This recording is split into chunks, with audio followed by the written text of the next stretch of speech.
हरियाणा के सरकारी अस्पताल में नर्सिंग स्टाफ स्ट्राइक पर इमरजेंसी सेवाओं को छोड़कर सभी सेवाएं बंद की गई हैं। कई जिलों में महिला नर्सिंग स्टाफ इमरजेंसी गेट पर ही धरने पर बैठ गए हैं। ओपीडी में भी मरीजों की भीड़ लग गई है। All India government nurse federation ने सीएम नायब सैनी को लेटर भेजकर राज्य महिला आयोग की अध्यक्ष रेणु भाटिया को पद से हटाने की मांग की है। दरअसल 7 जून को कुरुक्षेत्र के एलएनजेपी सिविल अस्पताल में रेणु भाटिया ने principal medical officer doctor Sarah Agarwal समेत ड्यूटी पर तैनात नर्सिंग स्टाफ को जमकर फटकार लगाई थी। बता दें कि रेणु भाटिया 15 वर्षीय लड़की के रेप मामले में दौरा करने पहुंची थी। इस दौरान उन्होंने एक नर्स से पूछा था कि क्या आपकी भी बेटी है। नर्स ने कहा कि हाँ। जवाब देने पर उन्होंने कहा कि क्या आप अपनी बेटी को 15 मिनट के लिए भी किसी कमरे में अकेला छोड़ सकती हैं। फिर इस बच्ची को अकेले कैसे छोड़ दिया गया।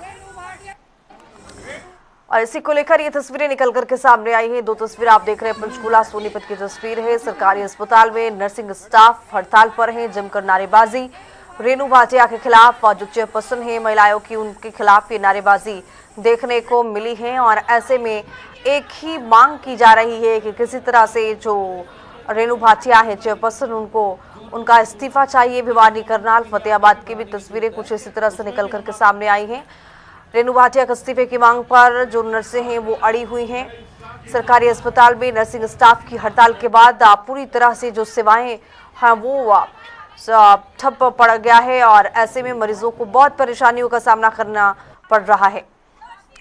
4 तस्वीर आपके सामने, फरीदाबाद, अंबाला, पानीपत, इंदौर में भी देखिए किस तरह से मेडिकल स्टाफ जो हैं वो बिल्कुल अड़े हुए हैं, अपनी मांगों पर डटे हुए हैं। चूंकि विवादित बयान जिस तरह से देखा गया था चेयरपर्सन रेणु भाटिया का, और ऐसे में सवाल ये उठने लगा है कि क्या रेणु भाटिया अपना बयान वापस लेंगी या फिर सरकार की तरफ से कुछ रुख रखा जाएगा। देखना दिलचस्प होगा कि क्या निकलकर सामने आता है।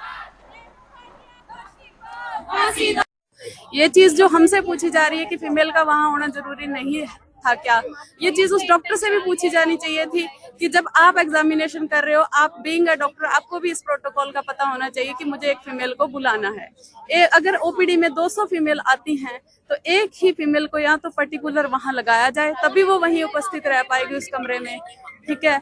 और अगर नहीं लगाया जाता, वो सब जगह सुपरवाइज कर रही है, तो सर उसको दूसरी जगह पहुंचने में टाइम। इतवार को रेणु भाटिया ने एलएनजेपी का दौरा किया था, वहाँ नर्सिंग कैडर के साथ बदतमीजी की है और ऐसा नहीं करना चाहिए था। एक ऊंचे पद पर बैठी हुई महिला ने ऐसे नहीं करना था एक वुमेन के साथ।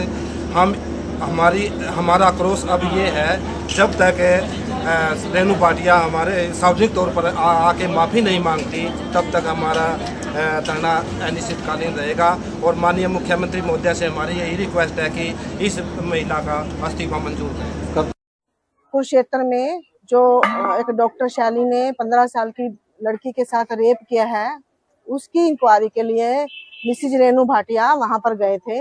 उन्होंने वहां पर हमारे नर्सिंग स्टाफ को बहुत ही अशोभनीय शब्द यूज किए हैं और यहाँ तक बोल दिया कि अगर आपकी बेटी को 15 मिनट के लिए किसी के पास छोड़ दिया जाए तो क्या होगा, जो कि बिल्कुल ही असहनीय है। हमारी जो ड्यूटी है वो इंडोर वार्ड में होती है। ओपीडी वार्ड में हमारी सिर्फ एक नर्सिंग ऑफिसर इंजेक्शन रूम में होती है, जो कि इतने इंजेक्शन होते हैं कि उसको खाना खाने का भी टाइम नहीं होता, तो वो इधर उधर ओपीडी में कहाँ जाएगी। 25 से 30 ओपीडी होती हैं, जिसमें कि मेल अटेंडेंट भी होते हैं जिनको कि वार्ड सर्वेंट बोलते हैं और फीमेल अटेंडेंट भी होते हैं। जब एक डॉक्टर किसी फीमेल अटेंडेंट को चेक करता है तो ये डॉक्टर की ड्यूटी बनती है कि वो हमारे एसएनओ मैम या मैटर मैडम को इन्फॉर्म करे कि मैं फीमेल पेशेंट को चेक कर रहा हूँ, आप किसी फीमेल को भेज दीजिए। डॉक्टर शैली के दौरान ऐसा कुछ नहीं किया गया, तो इसमें हमारी नर्सिंग ऑफिसर का कोई दोष नहीं है। कांड हुआ, डॉक्टर ने जो भी काम किया मैं उसकी सरी निंदा करती हूँ। किसी को भी हक नहीं है ऐसा क्राइम करने का, लेकिन मैडम ने जो किया, दूसरी महिला को भी इतना जलील किया, ऐसे वर्ड उसके लिए यूज़ किए, उसके बच्चे के लिए ऐसे बोला। आप सब बताइए क्या ये सही है?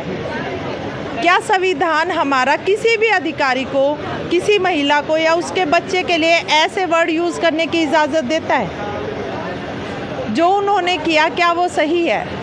मैं तो सबसे पूछना चाहती हूँ कि क्या उन्होंने जो बोला वो सही है? बिना किसी इन्वेस्टिगेशन के किसी पे भी कह देना, पूरे कैडर को कह देना कि ये नर्सिंग सबके उनके साथ है, इन सब की मिली भगत है, किस बेस पे उन्होंने ये कहा?